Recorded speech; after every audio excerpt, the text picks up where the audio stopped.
So I saw the Reagan movie, and if you're like me and you love America as much as I do, this movie is going to fill you with an exceeding amount of American patriotism and pride.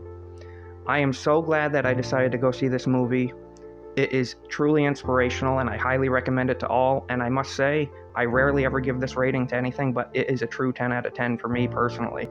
It goes on to show how he was a lifeguard and he saved countless lives. And there's even some jokes made there how some of the girls would potentially, maybe, may not fake drowning just so that he would go in and pick them up and save them, which is kind of funny.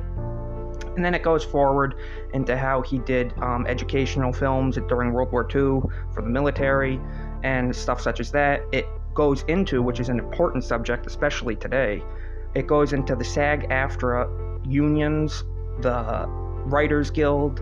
It goes into his time as president of SAG-AFTRA. It talks about Herb Sorrell and the communist takeover of Hollywood. And I did not realize to the degree of how much Reagan fought that and uncovered it.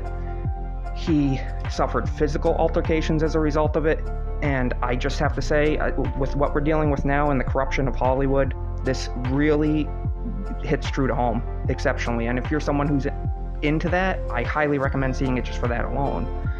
It talks about how he led into becoming a two-term governor. He did not originally start out in politics. He was a movie star, but he was called to service public office. He served 2 terms, 4 years each as California governor. He did excellent.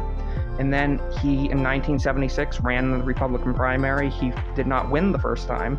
He lost in 1976. And then he went on in 1980, became the candidate, and became president of the United States. And then he won a second term. It talks about his time during the Cold War. There was a missile crisis regarding geese that potentially started an entire world nuclear war. And it just shows the sheer burden of responsibility on one man with the nuclear codes and how you really have to rely on wisdom from the Lord above all else, especially when so many lives are in one's hands. It talks about the Star Wars project, which we know was ultimately fake and did not exist, and his negotiating with Gorbachev. And it ultimately leads into the end, his passion for horse riding and how he had to be spoken to by the Secret Service to retire from such activities because he had a occasion of getting lost and did not know where he was as a result of Alzheimer's, which he suffered with towards the end of his life for about 10 years. And it leads into that, and it goes to credits essentially, and then it shows pictures of Reagan and Nancy Reagan and the family, and it's truly inspirational. I highly recommend it. If you're someone that is either into the current affairs of Hollywood or just politics or both, you're going to enjoy it. I really truly believe so. It's worth a watch, and